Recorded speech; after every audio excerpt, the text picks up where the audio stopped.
Hello. हाँ जी। नीलम जी से बात हो रही है? हाँ जी बिल्कुल। मैम, अयोध्या से आचार्य विनय तिवारी बात कर रहे हैं। जी आचार्य जी बताइए। सब मंगल है? जी सब कुशल मंगल है, आप बताएं। जैसे आप सब जो है वीडियो बनाते हैं, जैसे क्या जरूरी है कि जो है आपको किसी के विषय में गलत बोलने का? गलत कहाँ बोलते हैं आचार्य जी। अच्छा, जैसे आपने एक प्रश्न किया, हम इसीलिए हमने, वैसे हम किसी के पास कॉल करते नहीं हैं, लेकिन हमने वीडियो आपका देखा तो हमें आपत्ति नहीं है। जी। आप कोई चीज बनाइए तो उसको सकारात्मक दिशा को लेकर के बनाइए। जी। जैसे हर व्यक्ति किसी न किसी को मानता है। जी। कोई कोई राम को मानता होगा, कोई कृष्ण को मानता होगा, कोई बुद्ध को मानता होगा, कोई अल्लाह को मानता होगा। सबके अपने अपने विचार हैं, बिल्कुल। है ना?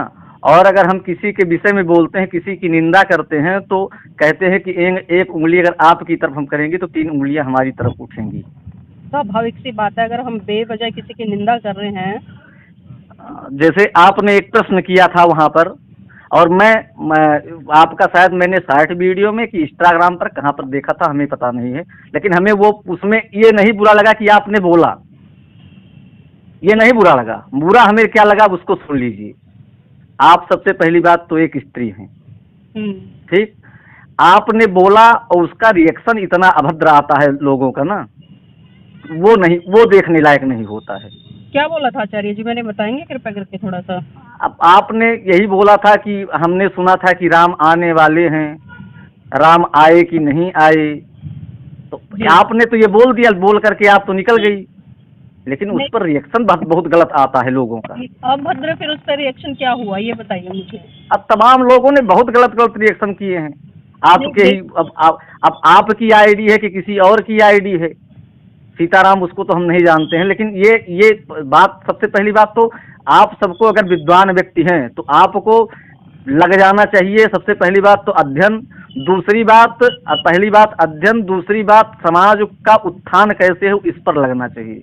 समाज का उद्धार किसी की निंदा निंदा करने से कभी नहीं होगा, आचार्य जी कभी भी। आपकी बात सही है, और जिन लोगों ने कमेंट किया या गलत या अभद्र टिप्पणी की, तो हाँ, उसमें वही बताइए चीज ना। मेरा दोष कहाँ है। हाँ, तो यही और जो लोग दो। वो कर रहे हैं वो अरे कौन लोग हैं। फिर फिर वही बात आप, अच्छा ये बताइए कि वही तो पूछ, वही अब आ गई उसी बात पर ना, कि आपको यह बोलने की आवश्यकता क्यों क्यों हुई कि राम आएंगे? नहीं, आवश्यकता। मैं तो कई दिन से सुन रही थी, बहुत सारे लोग कह रहे थे, यहाँ तक कि हमारे देश के प्रधानमंत्री कह रहे थे, बड़े बड़े बुद्धिजीवी कह रहे थे। तो मेरे मन में सवाल था, इसलिए मैंने वो सवाल किया, क्योंकि मुझे तो सुबह से लेकर शाम तक कहीं दिखाई नहीं दिए। आने का मतलब क्या होता है, अगर आप फॉर एग्जाम्पल कहीं विदेश चले गए या किसी स्टेट की जी यात्रा कर रहे हैं या कहीं अन्य धार्मिक कार्यक्रम कर रहे हैं, आप वहां जी से लौट रहे तो हमें दिखाई देंगे ना। कोई कहे कि भाई आचार्य जी आ रहे हैं और आप जी मुझे दिखाई देंगे तो मैं मान लूंगी उसको कि हाँ भाई आचार्य जी आ गए, मैंने जांच कर ली। लेकिन जब जी। आप मुझे दिखाई नहीं दे रहे और कोई जांच पड़ताल नहीं है, फिर भी लोग कह रहे हैं कि आ गए आ गए आ गए, तो बताइए मैं कैसे मान लूँ उस चीज को। अच्छा, वो वहां पर जो है लगभग 5 फुट की जो है एक प्रतिमा भगवान की लगी, उस पर प्राण प्रतिष्ठा हुई, तो वो तो शायद आपको दिखा ही होगा। आचार्य जी वो मूर्ति के लिए बोल रहे हो या आप राम जी के लिए बोल रहे हो। अब भाई देखिए, क्योंकि हम सब आस्थावान व्यक्ति हैं। हम पत्थरों में भी और प्रत्येक जीव में भगवान का वास देखते हैं। नहीं, आस्था भी तो कई बार आचार्य जी हमें अंधा बना देती है ना। आस्था न- हमारी तब होनी चाहिए जब हम किसी चीज के बारे में पूरी जानकारी ले ले।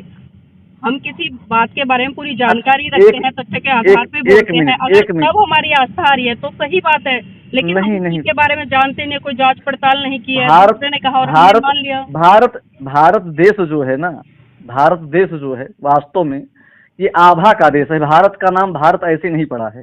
अच्छा भारत आचार्य जी देश मुझे बताएंगे आस्था क्या होती है, थोड़ा सा मेरा भी ज्ञानवर्धन हो जाए।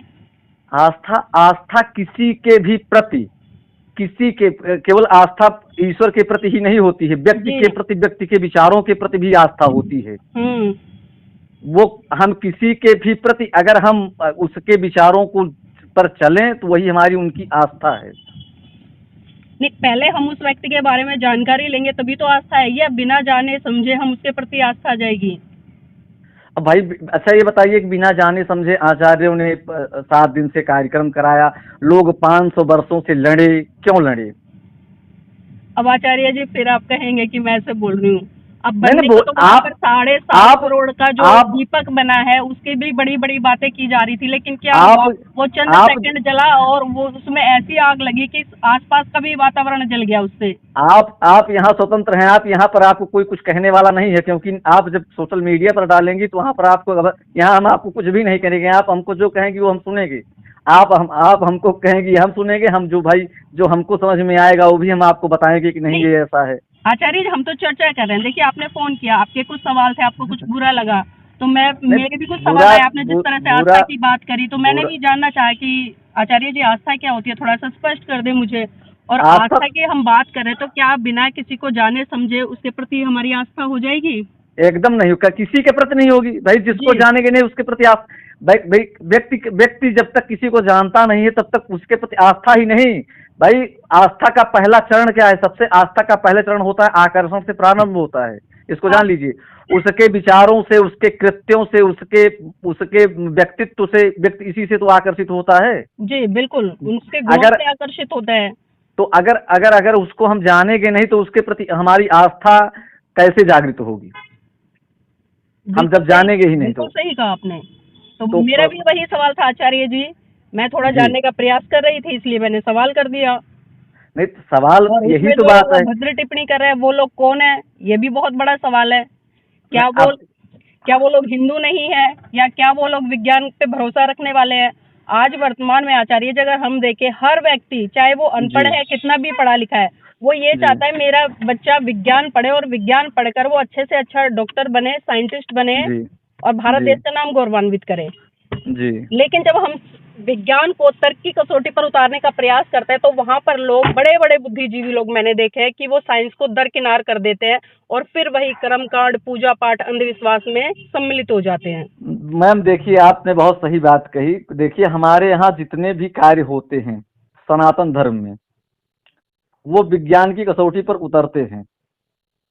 लेकिन जो आप आज प्रश्न कर रहे हो, उस प्रश्न को करने में हमारे ही लोगों का हाथ है। क्या हाथ उसका उनका क्या है? क्योंकि वास्तव में उन्होंने इसमें तमाम कमियां डाल दी कि हमारे यहाँ जो कार्य होता है, चाहे वो शिवलिंग पर दूध का स्नान कराना हो गया या और भी जो कार्य हो गए, वो ऑथेंटिक, वो वैज्ञानिक ही है। हम पीपल के वृक्ष की पूजा करते हैं कि पीपल सबसे ज्यादा हमें ऑक्सीजन देता है।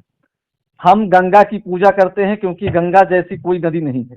हमारे यहाँ तो जो कुछ है सब विज्ञान से जुड़े हुए हैं, क्योंकि आस्था से इसलिए हमने उसको जोड़ दिया क्योंकि जिससे लोग उसको नुकसान न पहुंचाएं।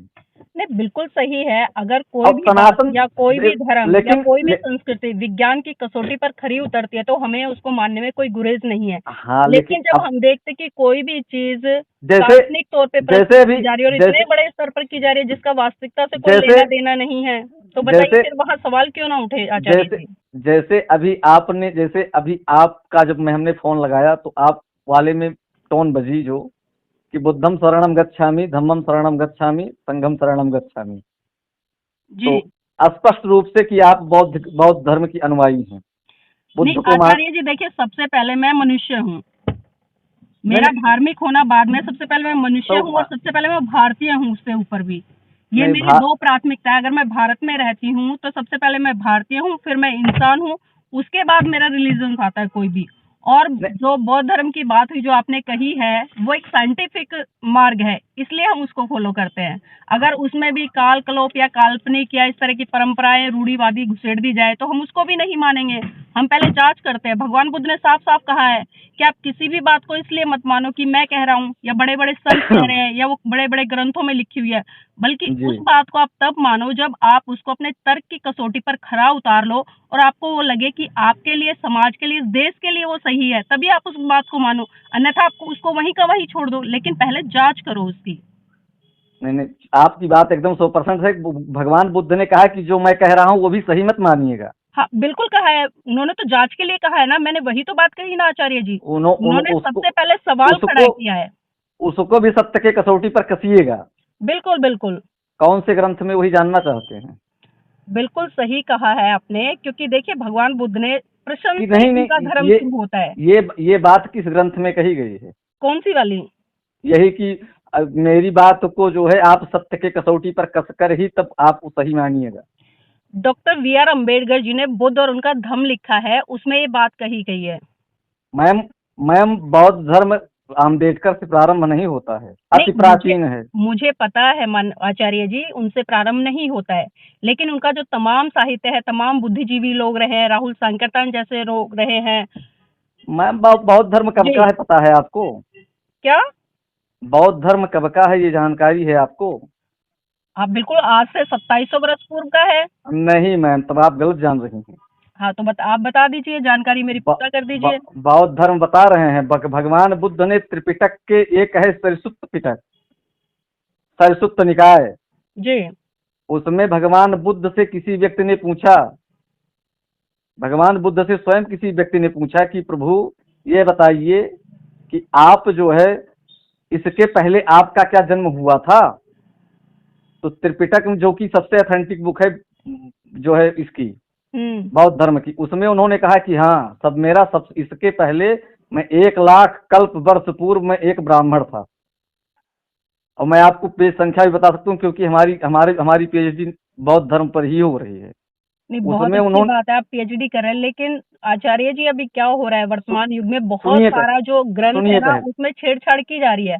और अगर आप उस समय की बात करें तो मुझे जानकारी नहीं है इस बारे में। सुनिए पहले, सुनिए भगवान बुद्ध ने उसमें कहा है, इसीलिए तो हम तो कहते हैं कि आप कोई भी व्यक्ति लिखी बातों को सही न माने।